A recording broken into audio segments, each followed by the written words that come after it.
Perfect, Jay. We see you. You see me? Good. And we hear you. Good job. I'm proud of myself. Yes. To be able to figure this out.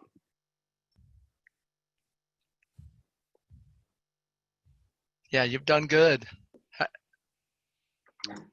Kevin will get us started in about another minute. Okay. Just hang in there. That's a great picture for us. Who's that playing in the background? Can't see who that is.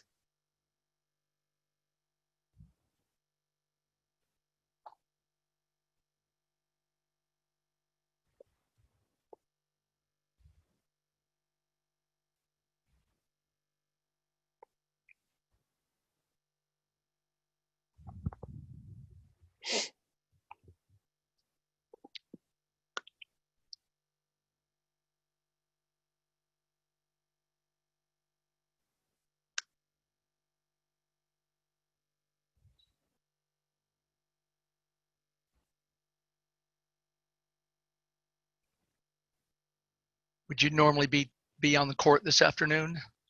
No, I was on the court in the morning.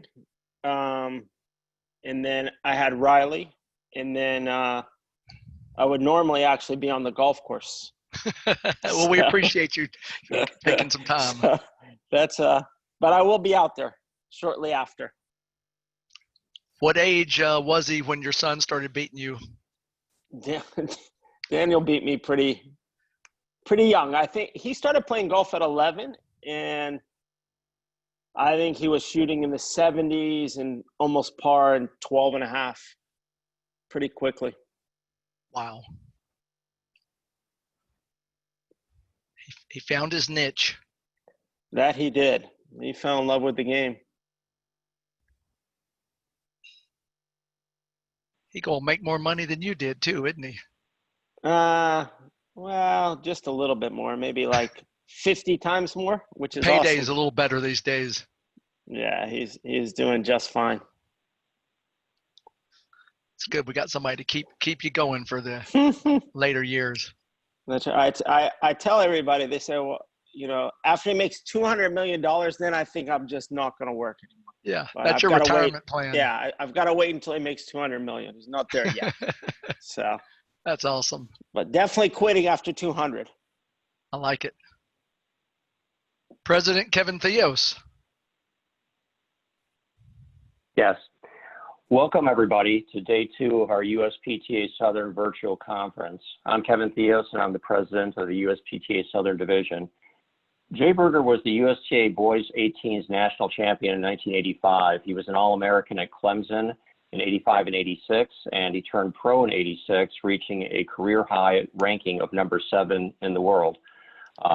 He has wins over Jimmy Connors, Pete Sampras, Mats Wilander, Stefan Edberg, and Boris Becker. He's coached college, USTA national team, including Jack Sock, Brian Harrison, and Riley Opelka, and he currently works at the country club, at the Ibis Country Club in Florida. He also presented several years ago when we had our conference in Tuscaloosa and did an outstanding job there, and I know he's going to do a great job today. So welcome, Jay.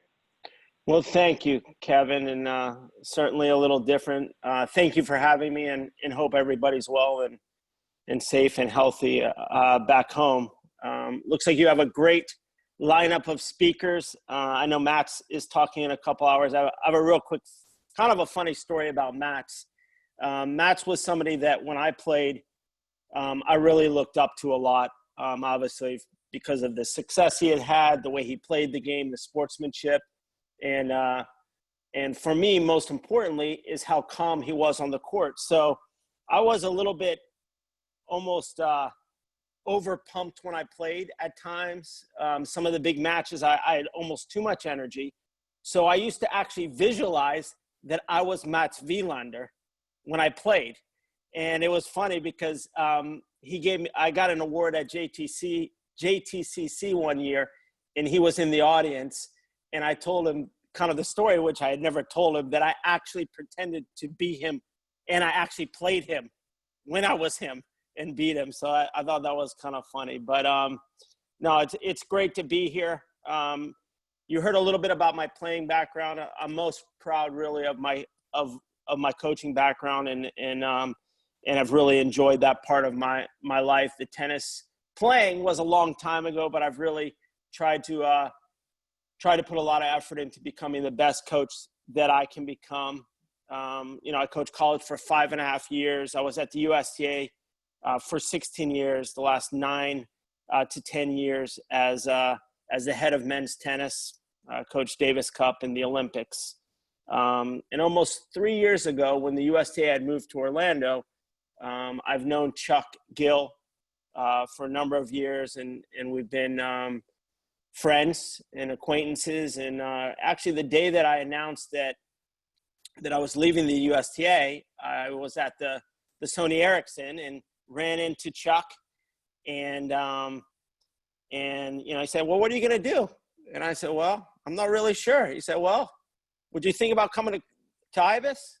All right, let's talk about it. And it was really has been one of the greatest decisions I've made in my life, to work for somebody like Chuck Gill, who, from my experience in the club industry, he's one of the most knowledgeable, passionate, and one of the best people, that you can learn from and that you can be around. So I've been doing that for about 3 years now. I'm on the court like everybody else on this call. I'm on the court every day with members. It's a little different that I also do work with one of our top professionals, Riley Opelka. So I work with him every day he's home. I travel very little with him. This year I was supposed to travel a little bit more. I was going to travel 7 weeks, but a typical day for me is working with a 60-year-old lady that wants to get better in doubles, maybe working with a 70-year-old man. Then Riley Opelka pops in, and then I'm sorry, there was a little, I think somebody was not on mute. Maybe working with an 80-year-old member. So it's actually pretty comical.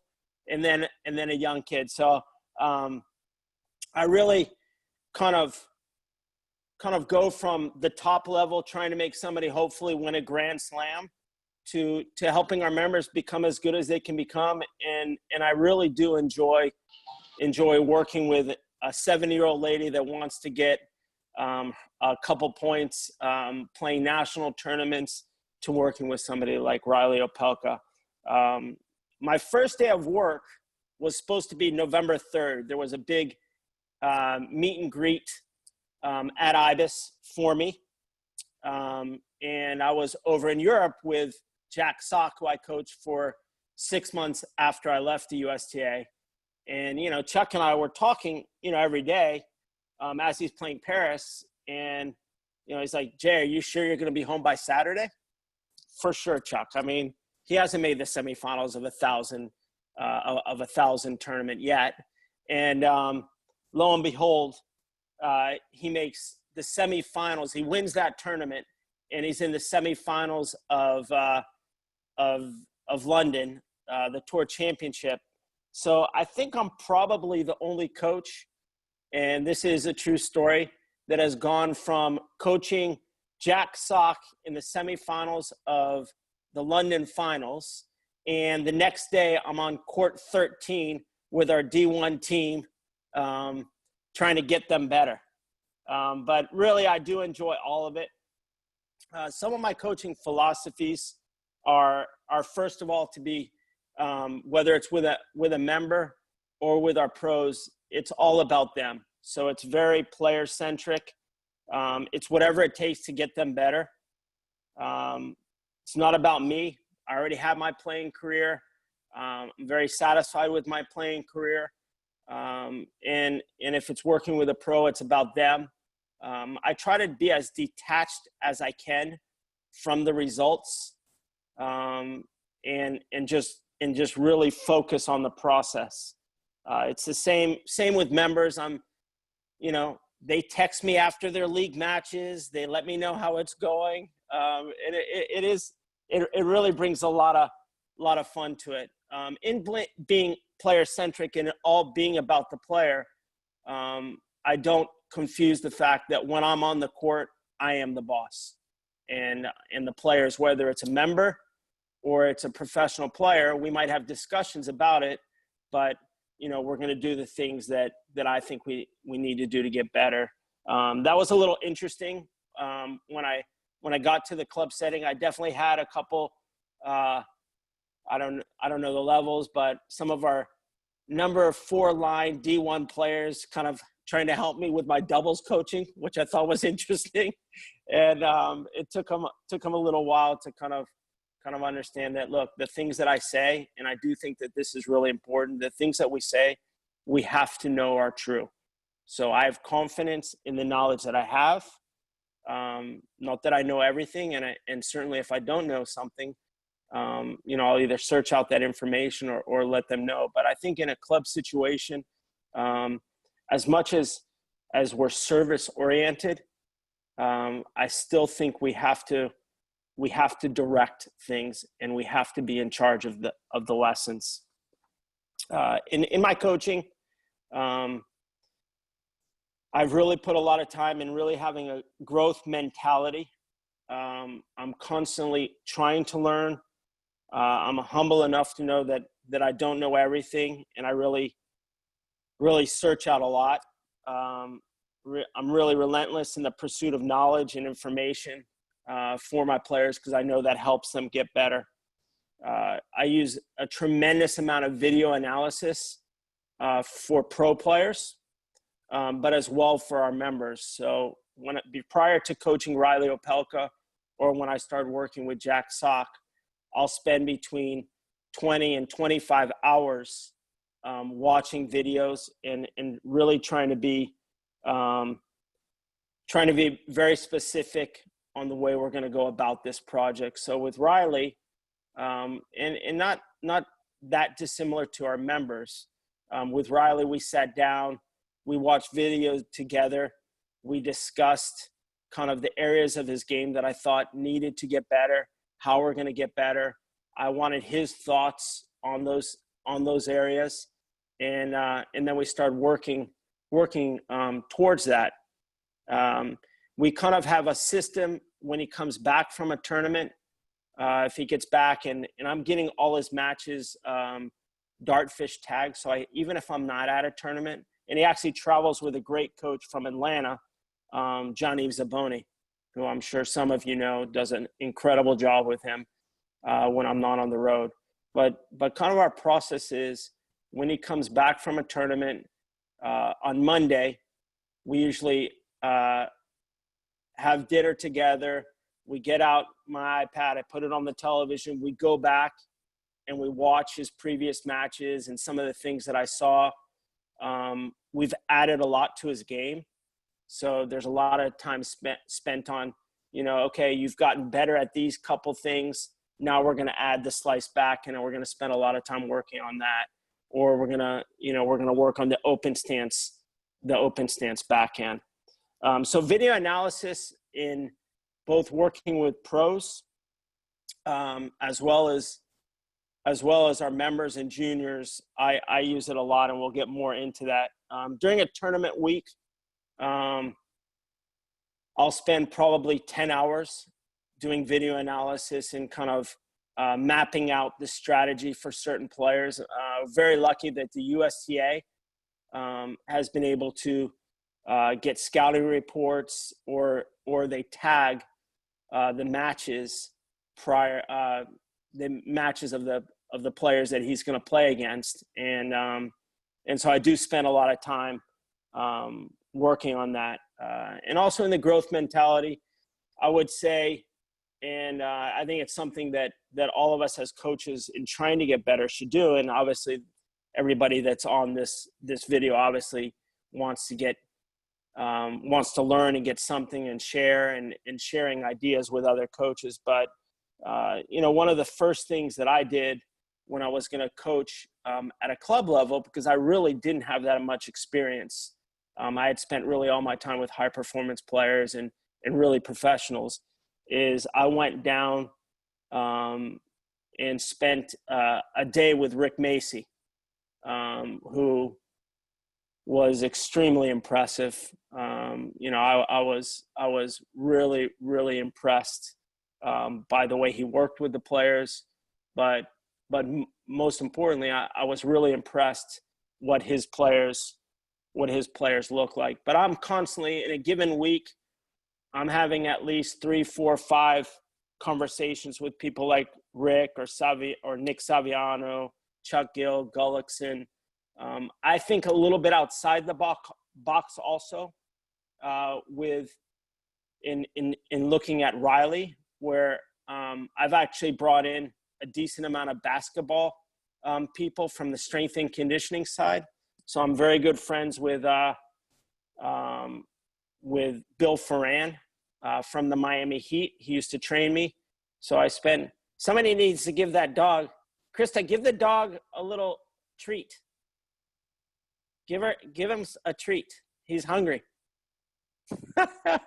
But spending a little time, definitely I put a lot of time into trying to learn more about my profession, to learn more about coaching, and kind of look at it in some different areas. And I would really, obviously everybody, like I said, everybody that's on this call on a Saturday afternoon, taking the time to do this is very interested in being a better coach. And I feel the same way, and I learn something all the time. Are there any questions before we go further? Kevin, are there any questions? Can you hear me? Yes, I can hear you now. Okay. Could you talk a little bit more about the video analysis with your members in terms of, I'm thinking of the logistics and the pricing of this, right? So okay. If you start with the logistics, of course, you're going to have to take video. You're then going to have to analyze the video. At some point, share it with them and then go over it. How does that work with? So that's a great question, and I am going to talk about that. So I use video analysis pretty much in almost all my lessons. I use Dartfish because I house kind of all my Riley Opelka and international scouting on that, and I'm just familiar with it.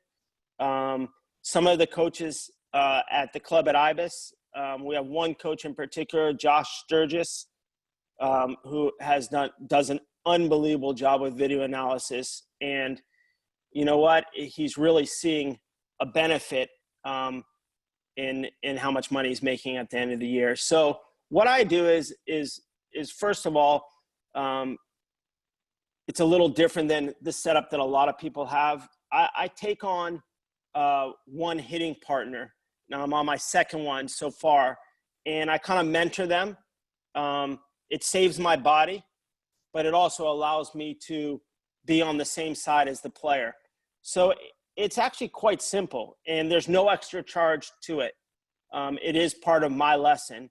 And if you look at our counterpart golf and what a lesson looks like in golf, which I just took a couple lessons from one of our IBIS instructors, Martin Hall, who's, pretty famous. He's on the golf channel, but it was pretty interesting. And it is a little bit kind of how I got the idea of using it, how I wanted a lesson to kind of take place at our club.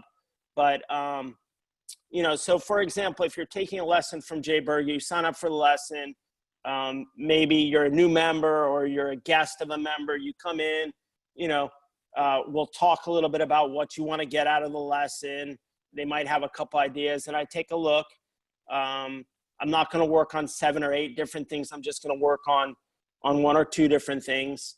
I'll take a video of it just with my iPhone as my hitting partner's hitting or feeding. I'll take enough videos. It's very simple to download them to Dartfish. That evening, it maybe takes me 10 minutes per person. I'll send them a copy of the video. I'll write comments in, and then I'll send them a file or a couple files with professional players doing that properly. And I think it's something that it takes a little bit of extra time, but if we think about what it does to the relationship we have with our students, first of all, not very many people are doing it. That's a real benefit for us. So we're kind of separating ourselves because nobody's really doing it. It doesn't take that much time. It also really shows, which again, it's got to be authentic, that you care enough about this person and about their tennis that you're going to take some time at home to take the time to make a few small comments and send it to them. And like I said, Josh Sturgis does not have a hitting partner. So he sets up a tripod behind the player. He films the videos, and he does an incredible job. He does a way better job than I do.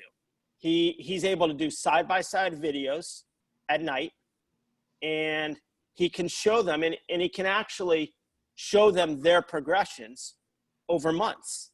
And it's powerful, and it does take a little bit of extra time. But I think if you ask Josh, he's making so much more money, charging the same amount. But people are constantly wanting to take lessons from Josh because, they have this video analysis. It really shows that he cares about them. So that's the way I would go about it. And again, if you look, I would encourage anybody that has a golf teaching center at your club. And if you don't, there are a lot of like golf tech teaching facilities and kind of see what they're doing. Because I think it's, I think it's a little different than tennis is doing, and I think a little bit more advanced. I took a lesson from Martin Hall. I show up. He has me hitting some balls. It's a stationary sport, but he videotapes me. And actually, he was able to record all his comments about my golf swing, which were many, unfortunately.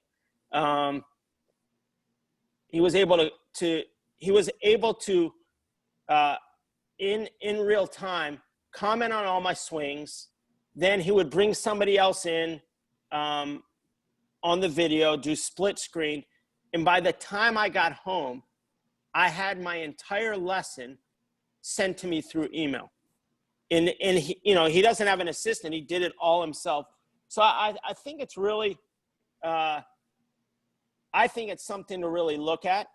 And I think, in looking, not doing things just the same and not doing things the way we've always done them is something really to look at. And I think the better you get at it, it does take a little bit of extra time. I think it will really affect how much money you're making at the end of the year. And I think it also really sends the right message.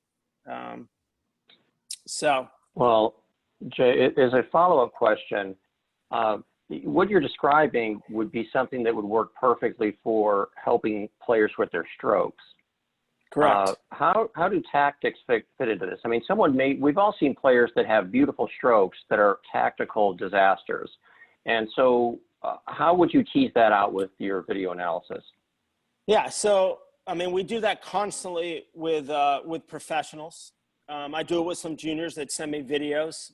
I'm, to be honest, pretty obsessed with tennis. So when I'm home, my eyes generally go to Dartfish and I start watching matches. It's just the way I am. So, I'll sit down. What we've done at IBIS is Chuck was nice enough to buy 2 GoPros that we can put behind the court, and we can capture the video.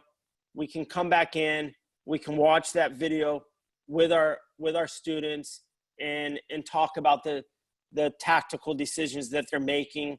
And it's pretty interesting I found with Riley. So, there have been a couple times where I'm watching a match and I don't get too upset with the results. I don't get too excited about the good results. I don't get too upset about the bad results. But it is really interesting there was one particular match in California where he's up a set and a break, and Riley at times when he's not feeling the ultimate confidence, he starts talking, and he was talking about how bad he's serving terrible.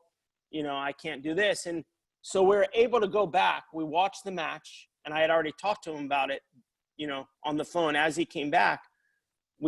We looked at the match and we looked at the statistics from the time he started complaining for a set and up a break. I mean, Riley's one of the top 3 servers, and he will end up being one of the top 3 servers in the history of the game. No question about it. He is right now, and I don't see that changing. But up to that point, he had 18 aces, had faced no break points, and was up a set and a break. And so I think it's powerful that they kind of, for professionals, that they see what they're kind of feeling is not actually always reality.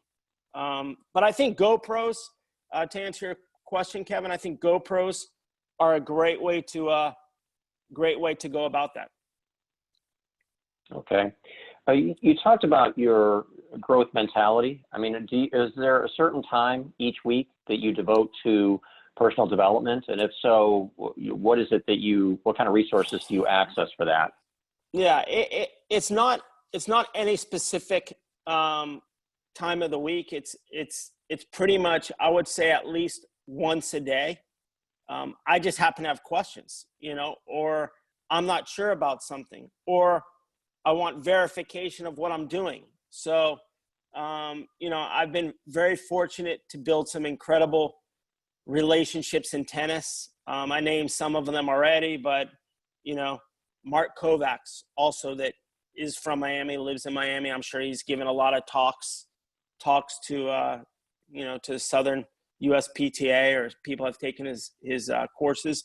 He's one of my resources. So I talked to him yesterday. So it's not any set, period of time in a day, but I would say no week goes by without me making, 4 or 5 tennis phone calls to people that I really trust and I feel are experts. People like Tom Gullickson, people like Dave Ramos at the USTA, people like Paul Lubbers, something with tennis rackets, Roman Prokes. So, I'm constantly, and it's not only about Riley Opelka. I remember sitting at Miami a year and a half ago, showing people videos of strokes that I had changed of adults, because that's actually a field where I'm not experienced in. And I know that. I haven't worked with as many adults, and I haven't worked with kids just starting the game. I love working with them, but I also feel it's my responsibility to become the best I can become at helping them out. Unfortunately, I did it to my wife, but I ruined her game for 3 or 4 days. We worked on her wrist position on the forehand, which was right. And then I sent her out there, or she plays not that much tennis, but we worked on changing her forehand, which, by the way, was her best shot. And And it worked when I was there. She wasn't going to spend enough time really working on it. And she went out and actually couldn't hit a tennis ball. So it was a real kind of eye opener. I'm constantly learning and constantly trying to become better at what I do. And with the understanding that there are some things that are inherent in my coaching that has always been quite good because I was a player. But at the same time, you know what? You're on the court for 10, 15, 20 years with the young kids or adults. You become an expert at that. Well, I haven't put that much time in becoming an expert at that part of teaching. I think I'm pretty good at it, and I work very hard at it. And now that I'm spending a lot more time at it, but I need to pick up the phone and ask Chuck, what would you do with this player? Would you change this, or would you change that? Or how would you kind of organize this kind of a practice? So it's not a set, to answer your question, it's not a set time a day, but it is very, very consistent with me talking tennis with people that I consider experts. Okay. When you started at the club at Ibis, what was most surprising when you started working with, say, mid-level adult players or lower-level adult players? It was I did expect it because I do like coaching and I like people, but I really enjoyed it. Now, would I be lying if I said 100% of the lessons that I teach I enjoy? Yes, I would be lying.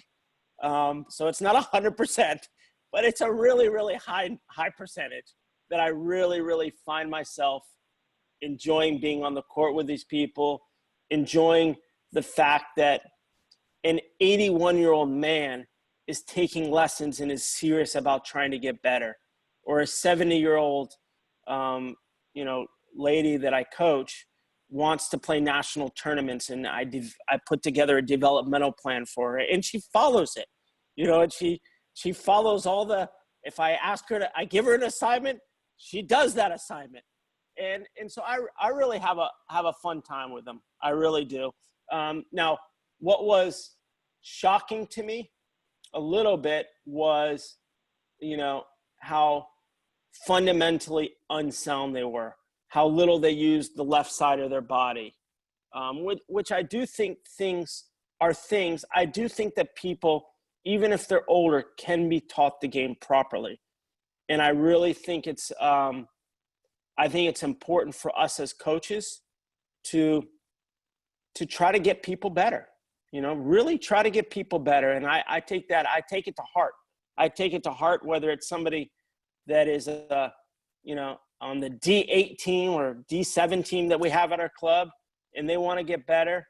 I take a lot of pride in trying to get them better, which makes it fun.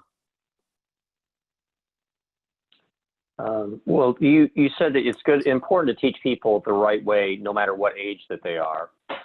Let's say that someone is, a few years ago, I observed a lesson where a pro had a lady who, she was maybe in her mid-60s. She was starting out. He had her with a full Western, open stance, like really trying to load and explode. I mean, I was almost afraid for her. Right. It was something that he, of course, could get away with maybe some of the juniors. But, how have you altered maybe, how do you adjust for somebody's physical competency? I think that's something, and I learned that a little bit. It wasn't something that I thought about that much, but it's something that my son's golf coach told me probably about 10 years ago, how he looks at a golf swing. And the first thing he looked at were physical limitations. So, I've made mistakes. I had a clay court clinic where one of the drills was sliding. Good luck.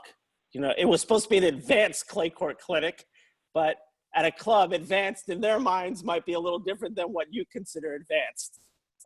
So, you have to look at a player's physical limitations, and I think all of us as good coaches do that. So, the Western grip, not so much. Teaching people how to walk to a ball, teaching people to play a little bit open as opposed to crossing over with their left foot, I don't think is necessarily a bad thing. But but certainly being aware of people's limitations physically. I mean, I talk a lot about, when they're playing doubles, making sure they're moving up and moving back. And I was on the court on Thursday or Friday with two ladies that are not very skilled tennis players. They're probably about 76 years old, 75 years old. And so we talk about those movements still have to take place, but they don't have to be explosive, fast running movements. They can be slow walking movements because the ball that they're hitting is not coming very hard either. So they can be very slow movements. But I think that's a great point. And certainly looking at some of these physical capabilities. I mean, now when we talk about that, that's kind of the same with a professional player. So the player that I work with, Riley Opelka, 7 feet tall. We had to change a lot of his footwork patterns to help him because of his size. So he plays a lot more open stance than most people play. He plays a lot further back in the court than most people play. So I think it's not only with our members, but with everybody having an awareness of their physical capabilities. All right, fantastic. Okay. Pat, do we have any other questions? Do we have any questions coming in? Yes, Bill has asked about the famous Jay Berger serve motion. And he wants to know, maybe let people know what it was and why you had to start using that motion. Yeah, absolutely, Bill. Well, actually, it started the first time when I was 16 years old. I was playing Kalamazoo, and I was graduating college. I was graduating high school a year early. So that was my year to show all the college coaches that I thought were watching me. They actually weren't watching me, but I thought they were watching me, how good of a tennis player I was. Well, in my first or second round match, I hurt my pec muscle and was unable to serve. I was going to either have to default consolation, or I was going to have to find a way to serve. So I started serving with a half motion, starting with my arm up, and actually won the back draw that year. And, I guess I did not coordinate my lower body with my upper body that well. So it was more effective than my other serve. In college, I had hurt my shoulder a little bit when I was about 18 years old, my freshman year of college. And again, it really seemed like it took a little bit of the stress off my shoulder. But most importantly, I served better like that and kind of continued to serve like that. Oh, that's neat. Of course, you played at Clemson for Coach Creasy. I did. Obviously, things are different today than they were back in the day. How tough and difficult was Coach Creasy? Yeah, he was. The stories you hear, unfortunately, at times are true. But you know what? Coach is a good friend of mine. He really understands people, and really try to make us accountable. So I've had tough coaches my whole life, so it really didn't affect me. But he certainly was not an easy coach. That's for sure. He was not an easy coach at all. I would just think it's sometimes hard once you've had that as the model to make sure that you don't become that way. And it sounds like you're not that way. But no, that's I would say, yeah, I mean, that's definitely something that you coach like you were coached. And, it's not my personality. I mean, if you talk to the players that have worked with me, boy, they get stomach aches before they go on the court with me. So I am an extremely, extremely hard coach, I would say. But I rarely yell, and it's something that, that I can get through to the player. I don't think you have to be an abusive coach at all. And I think I think the first thing is that the players know that you care about them, and that's the members as well as pros or as well as juniors. That's why, again, when we talk about kind of the club setting, you know what? If I don't see one of our members for a number of weeks, I'll definitely text them. And if I know that they played a match, I'll definitely text them. So I think those little things really, I know those little things really go a long way. Chuck Gill is one of the best at them, at best at doing that. And I think I think that also has to be very authentic. The other thing that I would say is that when I do have very hard conversations with players, which you have to have, you have to have those difficult conversations with professional players that are, now they're paying your salary. Is that I'm not judgmental at all, so I never judge them in our conversations, but I am brutally honest. So it's not coming from, you acted like this, so I don't like you. No, I'm very non-judgmental in what they did. But I'm very honest that if they want to get to the level that I think that they can get to and they want to get to, these things have to change. These things have to change. So I'm going to talk a little bit, Kevin, and then we can ask some more questions. I'm going to talk a little bit about kind of the system that we've put in place at IBIS and a couple of things that I think I have found really helpful and important. And as I talked a little bit about when I first started coaching, I think there were always some things that I was good at because I was a player, because I was, people would call it an overachiever. I was never thought that I was going to be 7 in the world or play Davis Cup for the United States. So there were some things that were inherent that I was good at. I was always good at communicating. I was always good at relationships, good at analysis, certainly good at preparing. And my passion in the tennis world has always been, in the coaching world, has always been the mental side of the sport.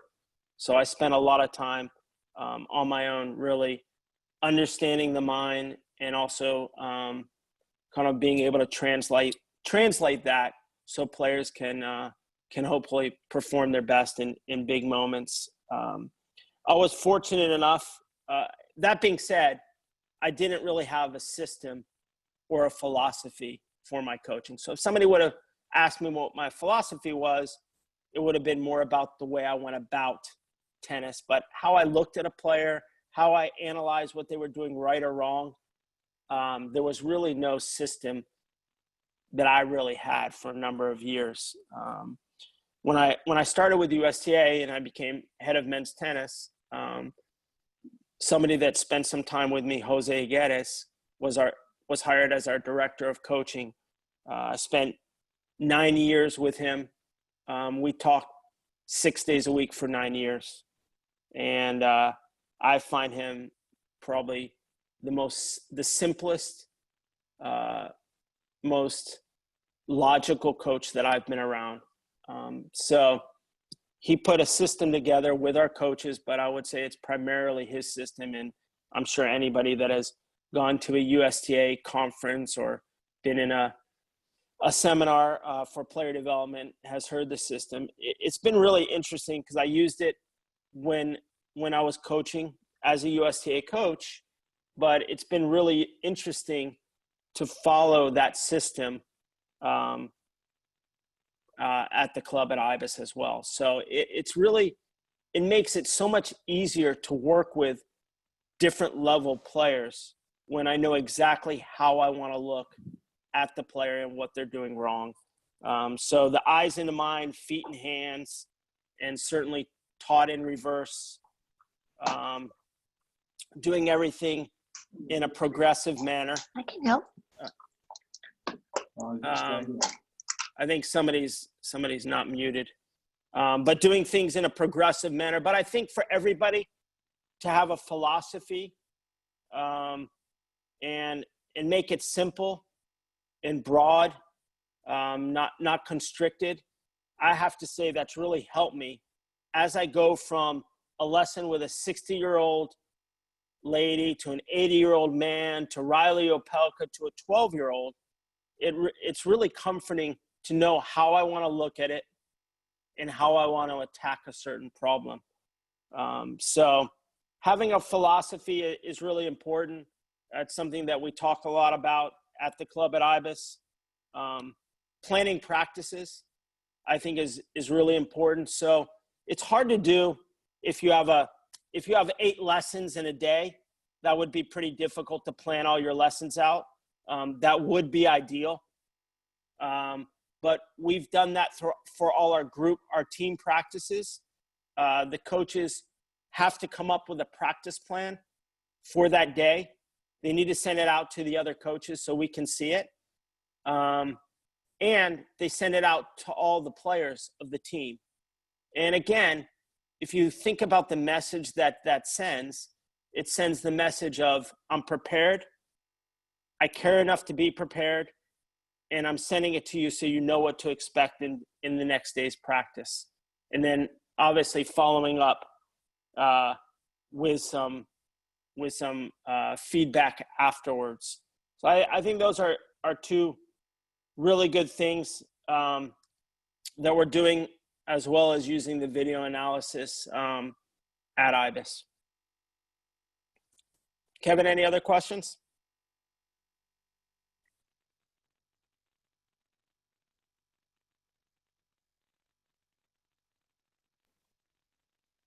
I've got a few more, I'm Jay. sorry, And can you hear me? I've got a few sorry. more, and I just accidentally muted you, Jay. Sorry. Let's see if I can unmute you here. Okay, I unmuted myself. There you go. So Bob asked about where do you get the video files of the professional players?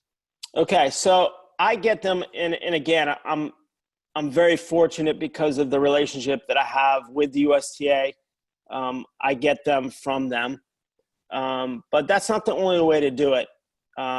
Josh, who is a lot younger than me and a lot more tech savvy than me, he goes on the internet, and through Coach's Eye, he downloads a video and puts them in files on Coach's Eye.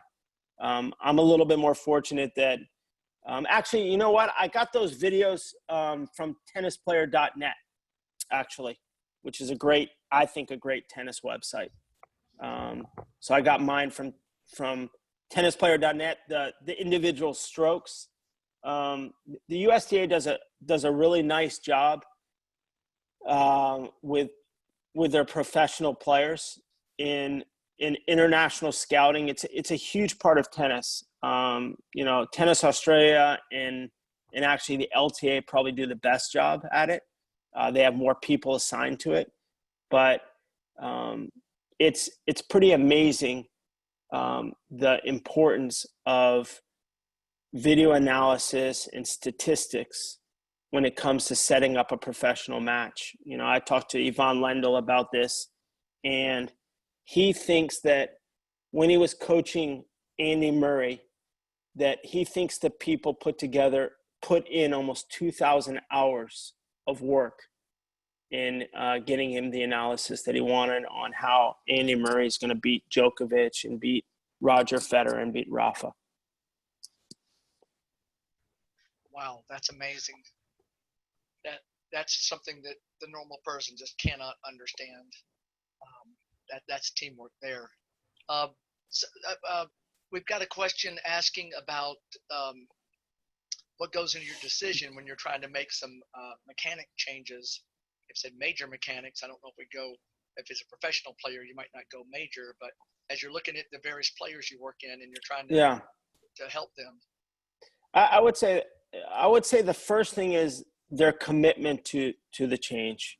So, I don't want to frustrate the player, and we'll talk about that. So, a lot of people like to change their game, but they're not willing to really put in the time or maybe even take steps backwards. So it's real easy to say, just like it's real easy to say, I want to change my golf swing.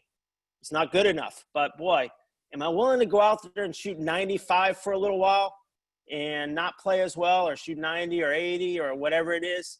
So I think the main thing, first of all, is that you explain it to the player.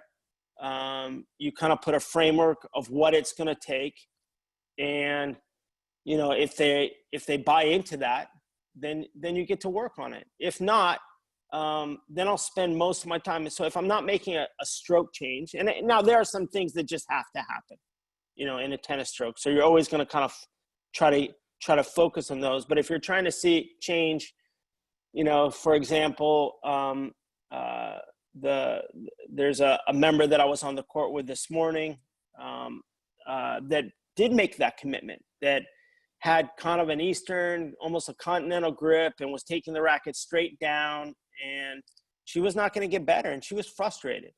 She was taught a low to high swing, and she's a pretty good athlete. And she said, you know what, Jay, I'm willing to take the lessons and put in the time and really try to get it better. And it's been really rewarding to see her make that improvement. If I don't think that they're going to make that big of a commitment to make that change, or I don't think that they can make the change, then I'll focus on what they do well, and I'll try to change maybe some of their footwork patterns, which are a little easier to change.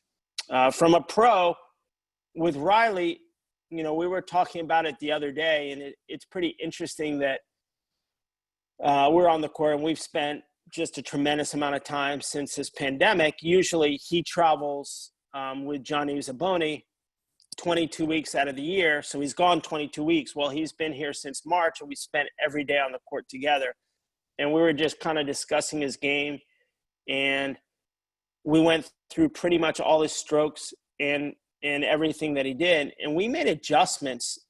I wouldn't call them changes, but you could call them changes / adjustments to pretty much every stroke in his game and the way he played it. So, but his were more footwork oriented adjustments. They were more, pretty interesting is that one of the biggest adjustments we made that kind of changed his game and some of his results were we changed his serve, believe it or not. So we actually looked at the best part of his game, and it was the best part, but it wasn't good enough to constantly play at the highest level of tennis, in that his serve percentage was 61, 62, on a good day 64. And I tried a couple different things, and we spent a lot of time on his serve.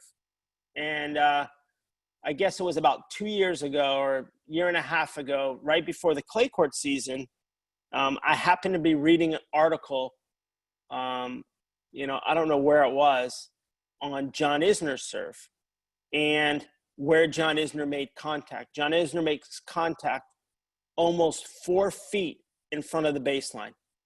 So his contact, if you can imagine that, he's pretty much serving from 4 to 5 feet inside the baseline. Riley was making contact probably 1 foot inside the baseline. And we made that adjustment, and he went from serving 61, 62% to that the rest of that year through this year as well. It's been almost 2 years of serving tournaments where he's serving 4 out of 5 matches in the 70 percentiles. So, I think we've got to make adjustments, but they've really got to be thought through. And, and you've got to make sure that you're not going to do any damage before. But, Riley's pretty open to trying different things. I can't say all of them work, that's for sure, because I come up with some crazy ones. But a lot of them do work. Well, that's pretty amazing. And there's not really a book for how to coach the 6'11", 7-foot serve person, is there? There's not. There's not. He definitely is a different animal.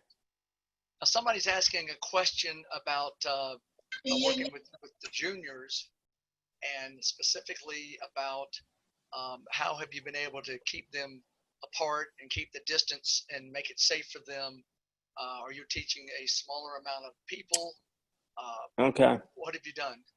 Yeah, this has been an interesting time, obviously, for everybody. So for the first 2 months, when I was, to be honest, petrified of everything. I'm still scared, but we have a little bit more knowledge on this. I actually slowed down everything I was doing. Our club was closed. I think it was actually really healthy that Riley and I kept coming to the courts, because it kind of, I thought it was important for him to have a sense of normalcy, that he had some place to go that was what his sport was every day.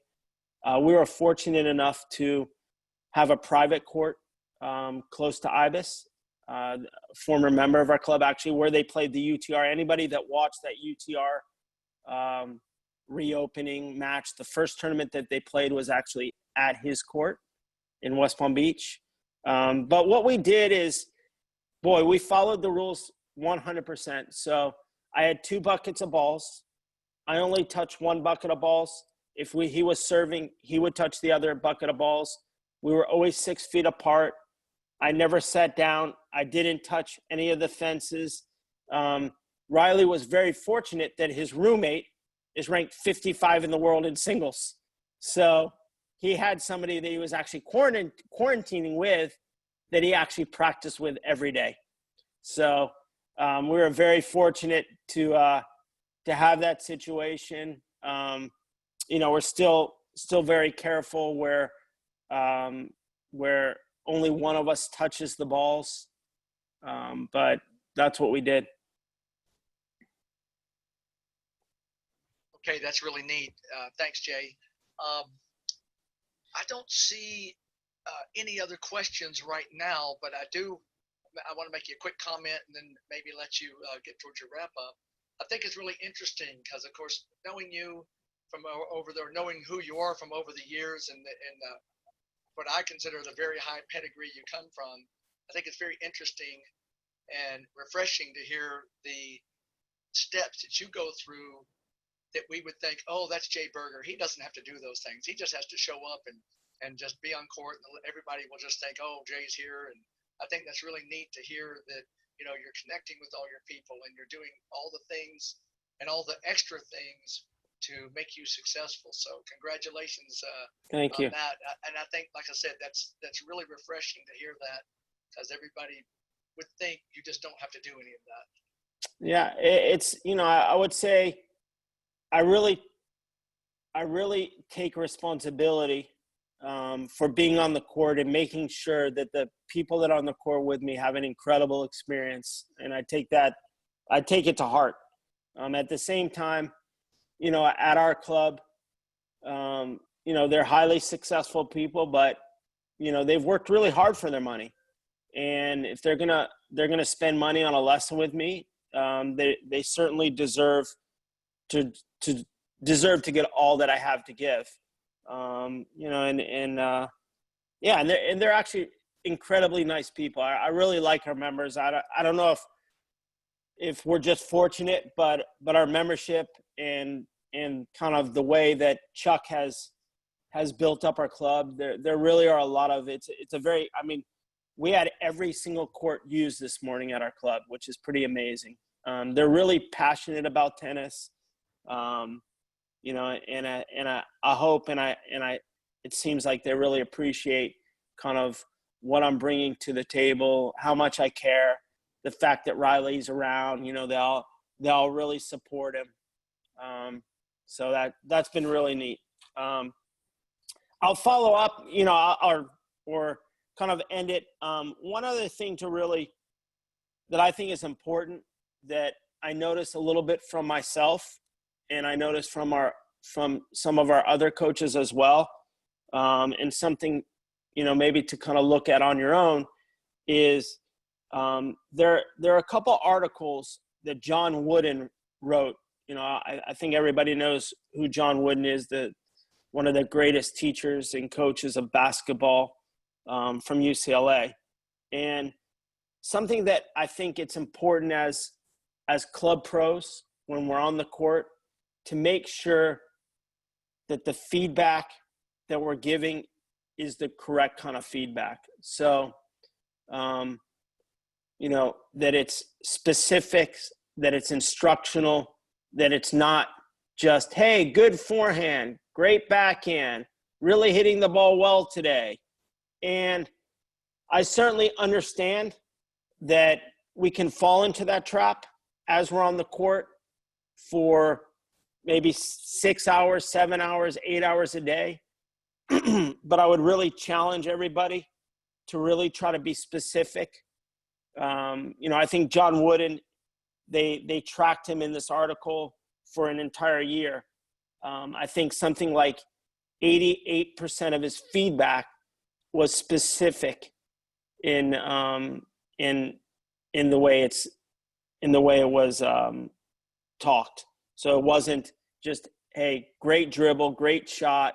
It was, I liked your positioning, the way you position yourself outside the box, and I liked the way your elbow was, when you shot the ball.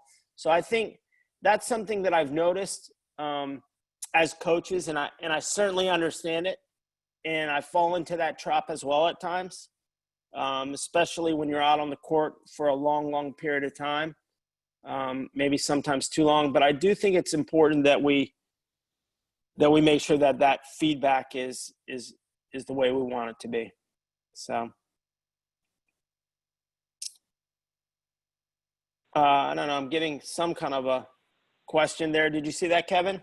Or I don't know if they're directly going to me. But I think we're about done. Well, we are. I guess, I see a question. How receptive are players to receiving mental toughness tips? And do they seem to receive this information as easily as they do technical instruction? I actually think that the ladies that we coach are extremely open to kind of understanding the mind a little bit better. One thing that we did during this quarantine is we actually started a little book club where I had them read a very simple book on mental tennis called Zen in the Martial Arts, which is a incredible book by Joe Hyams. And then we talked about every chapter. So I think it's very difficult for them. Maybe some of them haven't played that much competitive sports. Now they're all of a sudden playing in a league match, which I truly don't think the stress that some of them feel in a league match is any different than playing on Wimbledon. It really isn't. It's all the same. It's just different. So I think it's definitely something to really, really talk about with your athletes. I call them. I don't call them members. I call them athletes. With our athletes at our club, we talk about the mental side of the game. I think at times they get a little bit better at it, but we'll keep trying to get them better at it. So I want to say thank you to everybody. Kevin, thank you for having me. Thank you for everybody for taking your Saturday afternoon and listening to me. And hopefully you got a couple things from it. And I'm sorry that we couldn't be face to face and really interact and where I could ask you questions as well. So thank you all so much. I appreciate it. All right, Jay. Thank you very much as well. All right. Take care, everybody. Bye-bye. Bye. Okay, everyone. We are going to